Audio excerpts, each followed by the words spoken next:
September 15th. And to start off, we're going to talk about dodge attacks. We have some characters in the game that have them, some that don't, but we're bringing them to the ones that don't. So, JC, Yorm. Yeah, told y'all. Like we've previously announced, let's go. when we came back from Yorm is gonna have a dodge attack. We're adding new dodge attacks to all 5 of these heroes. So Jormungandr, Centurion, Blackfriar, Warlord, and Highlander. Bro, I'm gonna play Yorm. A video. Oh shit! What the fuck? show you what was that? What the dodge attacks Heavy? look like. So the fuck? They're except for Highlander, they're all weird. The light so weird. attack, light Can you follow up with that? They're all 600 ms. They're all done 300 ms into the dodge. The lights are all enhanced. Highlander. Warlord getting a dodge attack. Finally, considering want him to be like a bit better in defensive stance. Highlander. Oh god. Highlander also only performable while you're in defensive stance. In offensive stance, you have like shorter recovery. Whoa! We gotta see that one more time. And one thing that's important to note is that they also all have iframe, so that's really good. For all of these heroes, especially everybody but Highlander, you'll notice that they don't have like huge hitboxes, big trajectory, a lot of other stuff. That's because we designed them on purpose to be usable and be good at dealing with bashes specifically, but not necessarily be really good dodge attacks in the sense of target swapping them and doing all those things that some heroes are known for. This is literally just to make sure that these heroes are able to efficiently deal with bashes. Oh, what? Even though Blackfriar could from neutral, when you're in chains, you couldn't really go into bulwarks. So that's the idea here. We really want them to be good. They'll have light dodges, but they're a little bit riskier to use because they're on light inputs most of the time, and so we want to get in the direction a little bit, so that makes a bit of sense there. Awesome. Very excited. Can you follow up with that though? Especially for like Centurion and like Highlander. I've seen a lot of people talking about those many Reddit threads. Can Centurion follow up with that with a punch or Yorm follow up with a dash? Let's move on to hero fight improvements. JC, what do we have here? Yeah, so we're doing a lot of changes to a lot of heroes this time. I would say 99% buffs. We really wanted to focus on raising some heroes, getting them to be a bit more meta. Not necessarily be like must picks or whatever, but really focusing a lot on like some quality of life stuff, making sure they're more playable and raising up the bar a little bit. So first we have zone attack cost. Right? See a lot of numbers here. A lot of numbers. There's a lot of numbers there. Berserker right? zone. I'm not gonna go through all of them, but cost more stamina. All these heroes have lower stamina. What was the stamina before? If your hero is not listed, don't worry. We didn't forget about them. We did a lot of changes here, so we're gonna get to them eventually. But that's kind of the idea here. We wanted to lower the cost for all of these on attack to make sure that they're not you're not wasting half your stamina every time you use them, right? So this is a big buff. Some characters for like Warden, for Zanhu, those are very, very big buffs. Some other heroes it's a bit less, but it's still like it's a bit better. And it's less now, so they had more. They had more. We went but like Berserker, Berserker needs that. Sometimes it's better that they're 30 because they're faster, they have properties. At 20 because they can be fast with no properties. For multi-hit zones as well, we did a lot of changes there to make sure that we're in a good spot here. Beautiful, lots of numbers, but we also have some specific changes for some heroes. Berserker now has 130 HP, so for Warden, up from 120. But Hitokiri, we have like very more health. I'll take that. But still very useful. So Warden's chain lights are now 500 ms, down from 6. Orochi, side heavy finisher. We should have done that a while ago, so it's good that we have them now. What is that? Warlord has updated trajectories and forward movement on 4 Board and Blade. So it's faster. Is that just like a side heavy? When you're in full block stance, it'll help you catch people that are dodging. Step forward a little bit more. You can't really just backwalk it anymore. That should be quite good there. Berserker has 10 more HP. Should help reinforce. Warden lights are faster. Trader identity. What? And make him a little bit less squishy. That should be good. Orochi's side heavy finishers are now 700 ms, down from 8. The idea here is that we want players to actually use Orochi's side heavy finishers in group fights. They already have huge trajectories. They're very, very good. But at 800 ms, they were a little bit too slow. So at 7, we're hoping that they're going to be a little more useful. Charge heavies for Hito attacks. Think the guard breaks should be able to catch a bit more things. Wow. So I'm really looking forward to see how that pans out for that one. So Hito could spam dodge heavies now? Charge heavy not even dodge heavies, just charge heavies. Stamina. Use the cost 25. Before the CCU, those attacks specifically did not have an additional stamina cost when they were parried. That's why they used to cost 25. Now that all those things are removed, we've decided to like revert that change back and now they cost 12. Gives a bit more stamina economy for Hitokiri. Should be really good. He took a spam on blockables like nothing. It's a lot that's coming with this, but now we have even more Peacekeeper. deep dive, even more granular, just details. We're starting Always with Peacekeeper. more. Yeah, more, more, right? Okay, so Peacekeeper. Peacekeeper. I don't play We've Peacekeeper, adjusted but a couple of things. we'll The direct cancel. Okay, you can now cancel the recovery into a dodge from 2 to 3, 200 to 300 ms. It used to be static at 333. So this should help Peacekeeper actually do more dagger cancels and be able to dodge out of it, give her a bit more safety in group fights. And then we have they're a little bit like it might be a bit hard to understand right now, but basically what we've been doing for dashing thrust and the throws together is that we adjusted the time that you can perform a dashing thrust when you're doing a front dodge. So it's from 3 to 5, and it used to be static at from 2 to 5. Sorry, it used to be static at 3, and throws have a little bit less recovery. The intent here is that you should be able, with a Peacekeeper, to throw somebody, get them to wall splat, and then do a dodge for the heavy every single time without having to worry too much about positioning, timing, all that sort of stuff. I can see sometimes it don't work. Consistent to land now. Okay. Then we have the only nerf in the entire patch, which is the stabs after a guard break for Peacekeeper. They used to deal 38. Nerf the entire patch? Too high. So we've adjusted the bleed damage a bit of how it works there. It now deals 28. It's still above the curve. So everything else is above? We'll see. You get all that stuff. You get a little bit more, stuff there. But at the end of the day, like it's a lot more in line with the rest of the cast. We've also increased our forward movement on every single one of our neutral, chained, and finisher attacks. You used to be able to backwalk her a little bit, and it was like had a hard time sometimes reaching you. So with these changes, it should be a lot easier for it to really keep the pressure and stay in. We've also updated the trajectory for the zone attacks for the first strike, so that it matches the weapon a lot better. The trajectory is a bit bigger. It's not like it's less angled. That works better. And finally, this one's a big one. Her crossbow feat, which is her tier 3 feat, it has a pretty short cooldown, and it used to deal 25 damage straight up, right? Which was still good. But now what we've changed it to do is it deals 15 direct damage and 10 bleed damage over 10 seconds. So it still deals 25, but that bleed damage there is super important. It really lets her open up her kit, be able to get those unblockables in, get the synergy with other bleed heroes, and it's a lot easier to land at. You could go like externally, because that's a lot of complaint that players I've had, that externally Peacekeeper couldn't really do anything. Now when she has her feat 3, you can actually start to apply a lot more pressure when you're external with her. Looking forward to playing Peacekeeper, but here we have Lawbringer. Lawboy, right? So Lawbringer doesn't have forward movement. Basically, we've done a big pass of adjusting the forward movement on his light attacks, his side heavy attacks. Faster? We updated the weapon trajectories for the side heavies. They should no longer like just phase through some external opponents. That should work much better.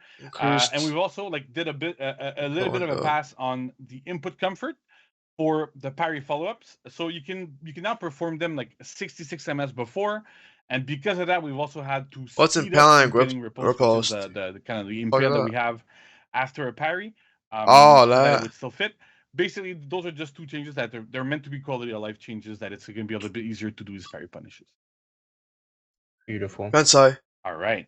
Kensei, right? So Kensei, all of its changes rely on they all revolve around this top heavy finisher. You could before just always, every time you saw unblockable, just roll away and deal with everything. So we've done a couple of changes. The chaining timing for chain lights into top heavy is now 100 ms. The attack itself has been sped up to 1100 ms and now suffers instead of fast guard break. Wow. And there's also increased for movement on top heavy finisher. This means that now if your opponents used to roll on reaction to you throwing that top heavy finisher, you can now just hit guard break, catch them with the fast guard break, hit them while they're rolling, and it helps Kensei provide a lot more pressure this way and makes that top heavy finisher much better. Got so much better. I may have to play. I don't really play a ton of Kensei, so I may have to jump on. Bullshit. You hate dealing with this. It's interesting difference with these players, bro. Yeah. Cool. All right. Nobushi players. I see a lot here for Nobushi. Yeah, right. So for Nobushi, it looks like a lot, but it's not. You'll see it's relatively simple. We've updated the trajectories for all of our side heavy openers and finishers. Again, they didn't really match the weapon swings. So with this, you'll be able to hit people. It's too confusing, bro. So that works. Trying to see some which are side dodge lights. Gameplay. They're now 533 ms. They used to be 6, and they now have iframes. So they're actual good dodge attacks now. They're not. You don't need to delay them and make sure you do them at the right timing when you're dodging or whatever. Oh, dodges now they're are always even going to be able better. to have iframes. You're going to be able to do good with them. So that's very good. Their side dodge Okay. are also very good, but those didn't get updated because we wanted to have a version of it that was this is the dodge attack thing, and this one is the more like zone type of thing. So that's going to be a little bit different there. Front Cobra Strike is now 500 ms instead of 6, and you can do it from 2 to 500 ms in the front dodge. It used to be stuck at 300 there, and it was 600. So with this, like it also gives that to be a little bit of a better peel tool. It lets you really like, delay it and have like a little bit better pressure there. We've also updated all of our recovery timings. Well, a bunch of them on all those listed attacks. I won't go into them, but we just wanted to normalize her recoveries because some of them were like extremely long. So when you would miss, or even if you would hit, if you didn't choose to chain, Wow, recoveries are better now or you faster? were left wide open Damn. Bushi, so that's like a little bit of quality of life thing there. And finally, her out of luck heavy finisher is now a left stance attack. It used to be top, so now being left means that she can actually throw it in the lane, be able to catch more enemies, more minions and stuff, and makes her like a bit better overall in the minion lane. That should be So now they're more annoying to deal with. But wait, there's even more. Always more, right? There's always more. Centurion. So we've increased the forward movement for the charge heavy. Basically because Centurion didn't have a lot of reach, and so the pressure that the character could deal from externally was like not that good, honestly. On top of that, that's a really good pin. So you get your opponent, you pin them for a long time, you get a guaranteed ally heavy. Works super well, so that's good. So with that bit of extra forward movement, it should help Centurion actually get into that groove a little bit better. And we've also changed Charge Punch. So we give it the Warden treatment, right? Which means that whenever you do a Charge Punch, if you fully charge it and your opponent did an early dodge attack, you should now pretty much always catch them, kind of like what Warden does. It was a bit of a problem now where you could some characters were able to fully avoid it. So with that change, we should be good to go in this change. So it has better tracking. It's better tracking is good. Actually, it's faster, and then there's like the stance, the armor kicks in a little bit earlier as well to make sure you get into a good situation here. Nice. And then next we have Gladiator. Let's Gladiator. Go. Small change for Gladiator again, but still, front and side sucker punches now cost 12 stamina. They used to cost 24, I think, which was like an insane number. On top of that, because they cost so much stamina and they don't guarantee the right damage afterwards. Yeah, they don't guarantee damage. It really was time for Gladiator to have like a better side dodge bash. Yeah. And we also increased the input window for counter jab, which is basically after you parry and you hit guard break. We increased the window by 400 milliseconds. It's huge. It makes a big difference here. It should be much better here. Should the input comfort, you have a lot bigger window to hit. I'll take that. That's cool. Okay. Should feel much better here for Gladiator. Shaman. Ooh, my favorite carnivore. Shaman, right? So Shaman has a couple of changes. Her heavy finishers have a bit more forward movement. Damn, everyone's getting so much buffs. So target swapping or even against the same target. Sometimes you could backwalk. It was a bit hard to really catch up to opponents. So with this, it should be it should feel better at least. It's not a massive increase, right? But it still makes a bit of a difference here. Her left heavy finisher is now 900 ms. It used to be, I think, 1,000 or 1,100. I'm not sure, but you used to be able to on reaction see unblockable, and then your opponent would just hit light and beat you out of it every single time. Now, at 900, if your opponent mashes light after you perform the light, so Shaman does light into left heavy finisher, and your opponent mashes light in between, you're going to trade with Shaman.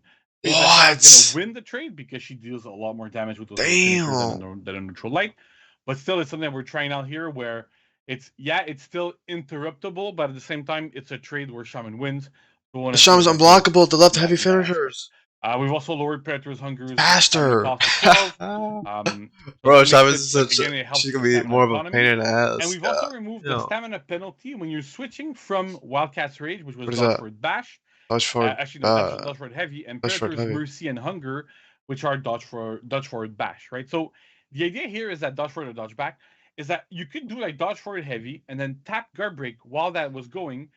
Stops, puts your weapons away, and then keeps going forward. So you could switch between the two kind of different attacks. But when doing that, it would actually cost you stamina. And so because you've already paid the stamina upfront once, we felt like that wasn't really necessary anymore. We've decided to remove it. Gives her again better stamina economy. So you should be more free to be able to use that little bit of a mix up there more often. Oh, okay. All right. Black Prior, Priest, right? So thrust, Warlord. we've increased Tenebrous Thrust for movement, so that's for Bash. heavy. We really wanted to be able to catch more people. So this should be. It might not still be the best roll catching tool or whatever, What but is at least that? with that bit of increased movement, you should be able to catch people from a bit further away. So that should help.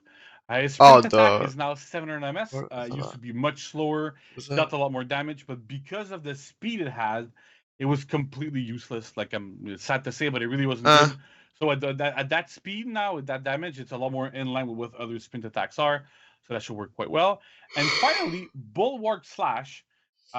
We've lowered its guard break vulnerability to 100 ms, right? What is that? So that's gonna be similar to like Kyoshin and some other heroes that can attack out of their down stance. Is that a stance? Is that the stance? Here is that beforehand, if you were against a Black Prior and you went to down stance, you had a guaranteed guard break every single time. Because wow, that's really good reacting buff to for Black Prior. Black Prior didn't have anything he could do to actually beat that guard break. So now Black Prior does down and then heavy right away. If you try to guard break, you're gonna get hit by that heavy unblockable. So it gives Black Prior a little bit more safety here, lets him use that attack a little bit more often, good. And makes him a little bit less vulnerable as well in these kinds of situations. What next? Beautiful. Yeah. Damn. Warmonger, right? So Warmonger, heavy finisher, the War Mommy, yeah. So her heavy finisher is War Mommy, uninterruptible stance. That's armor for people at 100 ms. It used to be much later. Heavy. This is to be like a lot more in line with other heroes we've been doing that have that type of armor in their finishers. Should let her. Oh, just the hyper armor. So that you still deal the same amount of damage when you do those follow-ups, but at least you're gonna get a little bit of bleed off of the claw itself. Helps you synergize with like the bleed heroes, so like Nobushi, Shaman, Peacekeeper, all that sort of stuff. I mean, I used to bash does damage. A little bit more utility, maybe create some new team comps. Nice. At the same time, okay. So in general, having a little bit more upfront damage. Nice. And then we saved the best for last, of course. Gryphon. Yeah. Daddy. Yeah, right. So Gryphon, again, Veteran's Lessons, which is the heavy finishers. They gain uninterruptible stance at 100 ms, down from 5. Again, it's to be able to trade better. What is that? You have more safety in group fights. I'll play Gryphon, so I have no idea what the hell is Veteran. And we've also done some changes to Mind Cleaver, which is what's Mind Cleaver, bro? Like, so the you guys know any of this? Are like a names little bit and all faster, and you now gain defense at 500 ms. So it makes them a lot safer, right? Whenever you do them, you would be left wide open for a super long period of time.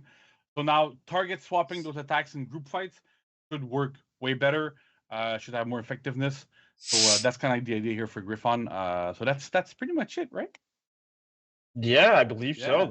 That was a lot that we. All right, hello everybody. So today we're going to be looking at changes that are coming to the testing grounds. We're gonna have Valkyrie changes, Tiandi changes. She just need the rework, definitely. So first up, we're gonna start with Valkyrie. Valkyrie definitely needs a rework. Valkyrie is one of our older heroes. She doesn't have that much offense. A lot of her stuff can be dodged on one timing. Sweep doesn't really work. Yeah, that's true. We're really trying to give her better openers, and also to give her better pressure and offense in general. And for that, we're gonna start with Shield Crush and Shield Tackle. So we've actually removed Shield Crush in this, what is all that? And replaced it with Shield Tackle. Oh, and you can no longer do the Shield Tackle from back dodge, right? So you can do that anymore? Back dodge and guard break. You can't do it anymore from this, but you can now do it from front dodge. What the fuck? So if you do heavy, you can soft feint into Shield Tackle. You can do zone, like a stance. soft feint into Shield Tackle. Wait, it didn't work there. There we go. So everywhere where you could use Shield Crush, you can now use Shield Tackle instead. Shield Tackle also now guarantees a light when it lands. Okay. So blocks attacks like before. So there we go. You can also now dodge out of it. So that gives you a little bit more defensive options. So that's quite interesting. And what's also cool with it is that now we have a new kind of mix-up that we've never really had before.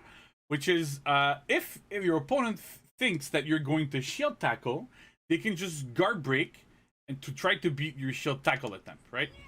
There you go. So that works. But if I let my heavy go and they attempt a guard break, my heavy is going to land instead. So we're really trying to do something a little bit different. What's that? That has more impact on Valkyrie, gives her a better reason to use Shield Tackle. He just threw a heavy. And it's kind of like using maybe like a charge attack as a soft feint or something. So it's kind of interesting. And it really pushes a attack while you're defending and defend while you're attacking mindset that we really wanted to have for Valkyrie. That's super different. It feels really cool. I can't wait for people to try it out. And other thing to know is that, as usual, that light that you have here leads to sweep, leads to everything. Basically, it counts as a second hit in the chain. So using that, you can really go into your sweep a lot more often. Have those mix-ups work quite well. Okay. So speaking of sweep, it is now 500 milliseconds instead of 6. Should faster. Make it, a lot less reactable. Should work quite much better. Good. Okay. It no longer unbalances allies or multiple opponents, so it only really unbalances the character you are locked onto. We made that change because we have to choose between one or the other, and unbalancing allies made so that ganking when you're using sweep was much more difficult because you risked unbalancing your friends and your allies, and then they couldn't get guaranteed damage on top of it, so that made a difference here. And last but not least, the sweep follow-up is now frame advantage, right? So now if I mash light and my opponent mashes light, see, as you see here, I was able to hit them almost on the way coming back up. They can still block, right? So if I go at top light here, it's still blockable, but I have frame advantage. So it lets Valkyrie really keep the offense up. Using sweep in one situations will really help you. Like she's more blockables. Keeping that frame advantage really helps. She could do more if opponents are then we have like out of Pouncing stamina. Thrust and Hunter Strike. So Pouncing Thrust has more range now, a lot more range. So that's quite good. And they're now all enhanced as well. So as you see here, like that's really like you're going to get interrupted on block. Oh. That's Valkyrie really go further into her chains. Be able to sweep, really initiate a lot more. Her side dodge lights, so Pouncing Thrusts now have more forward movement as well. So they used to be quite bad. They didn't really hit forward much. She didn't really move a lot. So with this, you really have a lot more forward movement. They also have more, they also have more side movement, right? So if you do it like this, she moves more to the side, so that's good. And they also now have proper iframes. It's kind of hard to show here, but the idea is that with those iframes, let's go like this, it makes it a lot easier for you to be able to dodge and properly do dodge attacks with this in group fights and all that different situations, so it works quite well. Then we have something for attacks. So all of our heavy attacks have more forward movement now. It doesn't really show, but one of the big things that used to happen is if you did a side light, a left light into heavy feint to guard break, it wouldn't work. You couldn't catch people because you didn't have enough forward movement. So have more forward movement. That's good. You reach forward a lot more. I was trying to guard break them. Then he's guard break me back. We've also updated all no the reach. side heavies, both neutral, chained, and finishers, to be able to hit external opponents much better. We've also slowed down the top light and chains and her finishers to 500 ms. Right, so they used to be 4. So these used to be 400 ms, and the problem that we run into this is that at low level, 400 ms lights are really hard to work with. Already 500 are a little bit hard to react to for a lot of players, and we want players to at least have a chance to be able to block sometimes, right? But then when they're 400, it's a lot harder, and then at high level, the players are good enough that they're able to block top, and then if it's a side, they react and block the side, and if it's not a side, they just keep blocking top, and they still block it. So that didn't work either. So with everything at 500, it incentivizes Valkyrie to do more heavies, do more into the shield tackle type of things, but still be able to use them and not be as frustrating at low level. Last but not least, in terms of attacks, we've also normalized recoveries of all of our chain attacks to be between 7 and 8 MS. So she got a little buff. It's a bit of a quality of life change, but it really helps. Nothing like super crazy like what they did to Shaman. We also have zone attack. So the trajectory for the first step for zone attack is now 500 ms instead of 6. So that makes a big difference. It makes it a lot more usable. And we've also updated the trajectories for both hits. Again, so they match the weapon better. You can hit more people externally and have a lot more control over fights with. And finally, the last change we want to look at Valkyrie is Hunter's Rush, which is a sprint attack. So Valkyrie's sprint attack now initiates chains. So you can go Hunter's Rush into heavy, this, and so you can do all sorts of stuff with it. So it really helps her initiate when out of lock a lot better, using her sprint attack to get into her chains and let her initiate. Look at Tiandi. Alright, Tiandi. Okay, so now let's look at Tiandi. He's comparing Tiandi, we really want to focus on the dodge specialist. It would be dodge in line. as well as improving the hero's offense. Like Tiandi had like some limited dodge cancels here and there. It really didn't live up to the dodge specialist name. And on top of that, his offense was a little bit lacking. It was difficult to open up people and get into the groove and really have proper offense with the hero. So we're looking at those two main aspects. So first up, we have flow like water, basically recovery cancels. So Tiandi can now recovery cancel every single attack into a dodge at 300 MS, right? So you can do light into a dodge. You can do heavy into another heavy into a dodge if you want. You can even do it off of like Palm Strike or Dragon Kick that we're going to look into a little bit later. So essentially, we really wanted to have Tiandi be able to really be a good specialist into having dodge cancels. They're a little bit slower than other dodge cancels. They're being at 3. Pirate and Orochi are at 2. And Xanu is at 3. So we're really trying to like find a little different common ground for these, but this is really interesting. Works quite well and gives a lot of interesting things. Next up, we have Palm Strike. So Palm Strike used to be on Backwalk and Guard Break. We've actually now put it on Front Dodge Guard Break instead. The reason for that being that at low level, the back guard break attacks are a little bit problematic because they're really hard to react to at low level, but they're also fully reactable at high level. And so that makes them not very good. They're okay as interrupt tools, kind of, but not really. So we really wanted to have it to be in a much more standardized position. So from front dodge guard break works quite well. And the other cool thing with that is that because it's now in front dodge, you can do interesting mix-ups like dodge cancels your attack into palm strike, reset your chain, keep going to what you have. So Tiandi really goes much further with this. It might look like a strange change for some, but we really feel that having that off of that dodge really opens up Tiandi quite a bit. We've also removed the unique follow-up it had. So when you do on live, when you do a palm strike, you used to have a heavy follow-up that was armored, top only. You could target swap, but it was a bit weird. And the problem with that move was that because it had like strange properties where it couldn't be parried. If the palm strike landed and you did that heavy against your opponent, the opponent that the palm strike landed on, that attack was unparryable. So that was kind of hard to read. And the other real niche move that it had was that it could kind of trade with dodge attacks if somebody was doing a dodge attack against your palm strike, for example. But because you now have access to both dodge cancels here, if you want to dodge attack somebody who dodged it, then you can do that. And you can also, if you still want that armor somewhere, you can dodge cancel a dodge for it heavy, which still has armor.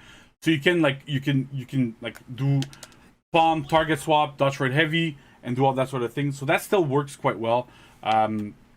So we really felt like that specific attack was no longer necessary, as it forced Tiandi down a very specific path that we didn't want. And the last thing that we have with palm strike is that actually it now leads to heavy finishers. And you can change your stances to as well. So you can do like a left heavy finisher, right heavy finisher, same for right. So now you can actually do this and hit somebody on the side with a trajectory if you like. Whereas before that was completely impossible. So we really want to give like Tiandi a lot more viability in those outnumbered situations, be able to use those side heavy finishers, hit people externally, and get into that move. So next up we have Dragon Kick, right? So Dragon Kick was a bit of a weird move in that, yeah, you could kind of ledge with it. You can like push somebody into a wall and maybe get a follow-up. Maybe luckily get it, like land a kick on somebody, lands next one of your allies, they get a heavy on him. But it's still, like in most situations, it was actually better for the defender to just get hit by the Dragon Kick or react to Kensei to Tiandi rather, doing a soft feint dodge or whatever. So we've done two things to really help remedy this, right? So Dragon Kick can now be feinted. So you can just straight up feint Dragon Kick and go for a guard break if you'd like to catch dodge attacks. And it also now a dedicated follow-up on heavy attack. So that every time you do land a Dragon Kick, you do get a heavy attack afterwards. That's clean. So now there's an actual incentive for your opponent to actually want to try to deal with it and do something instead of just taking it and just taking finally very little damage. Give him like a little something. We really tried to get Dragon Kick to be a much more threatening move for Tiandi. That's nice. And then we now have side dragon dodges. So they used to be 1100 MS, so that's super slow. They couldn't, like, it was really difficult to really punish bashes and like faster attacks with side dragon dodges, side dodge heavies, for example, because the problem that we started having is that because it's so slow, a lot of bashes could just miss. You would do that move, and then your opponent will be able to block in time almost every single time. With them being faster, they're now 800 MS, so they should be able to catch a lot more bashes when you dodge them at the right timing. But to do that, we also remove the extended dodge properties because it's faster. Having extended dodge properties on that move is kind of crazy. Fast as fuck. You were able to like side dodge quite a bit. It was super strong. Look at that. We also the side movement a little bit. It's still good, but it's a little bit less. But as Alex in front of me was graciously playing with me right now to show you the changes, showed you can still soft feint it right into a dodge. So and you can still feint the attack as well. So it's not like the move changed a little bit. You can still use it in a lot of situations, but it should now be actually useful at beating bashes. And like we've seen, you can do like really crazy shenanigans where you do side dodge heavy into front dodge palm into a lot of stuff. So again, this really opens up Tiandi quite a bit to do a lot of heavy or interesting shenanigans there. So the last things we want to look at are quality of life changes on Tiandi. So first up is finishers on when you're out of lock are now side attacks. They used to be top, so you can do heavy there. So that should help Tiandi get a much better minion clear without having to resort to having like dodge cancels or sort of stuff.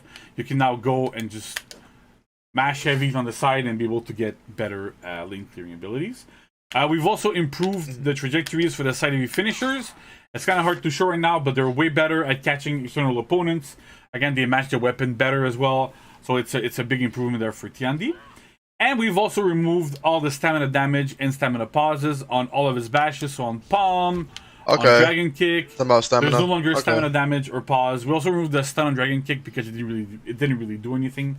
So it's a lot of like small changes for quality of life, and then the other changes which don't seem like much, but really help the character feel a lot like have much better flow, better offense, better defense. So hopefully the character is going to be much stronger in the future. So now we're going to look at counter guard break changes. Alright, so now we're going to look at counter guard break changes finally. So we've done a small change where whenever you counter guard break, you now have frame advantage for 1 frame, right? And we also push opponents a little bit less far. So I'm going to guard break Alex here. You can counter guard break. Right? So we'll push that a little bit less far, but also the person that did the counter guard break has frame advantage for 1 frame.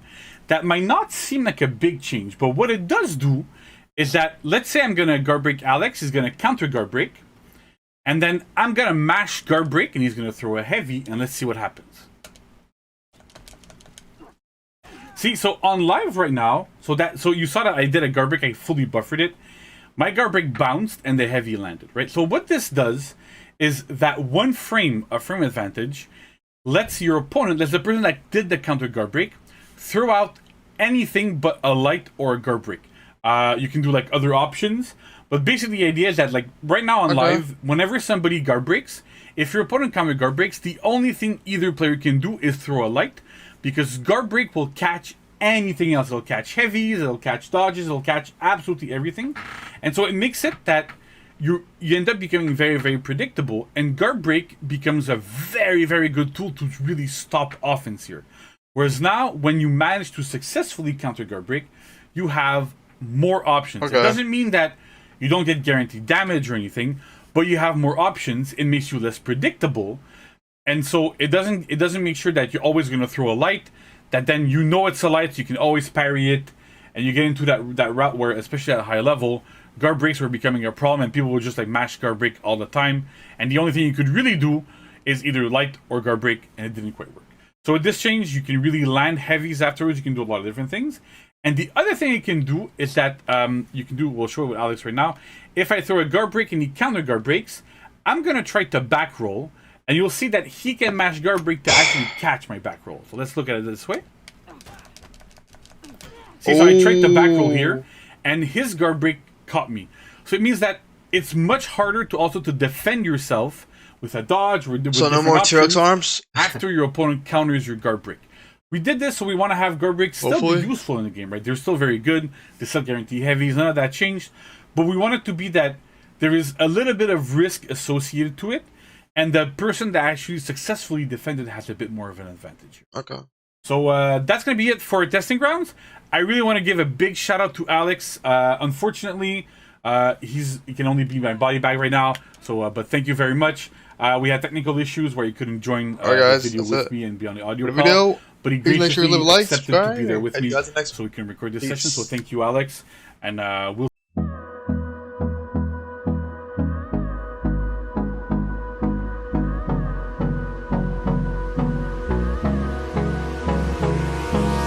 Hold me close till I get up. Time is better.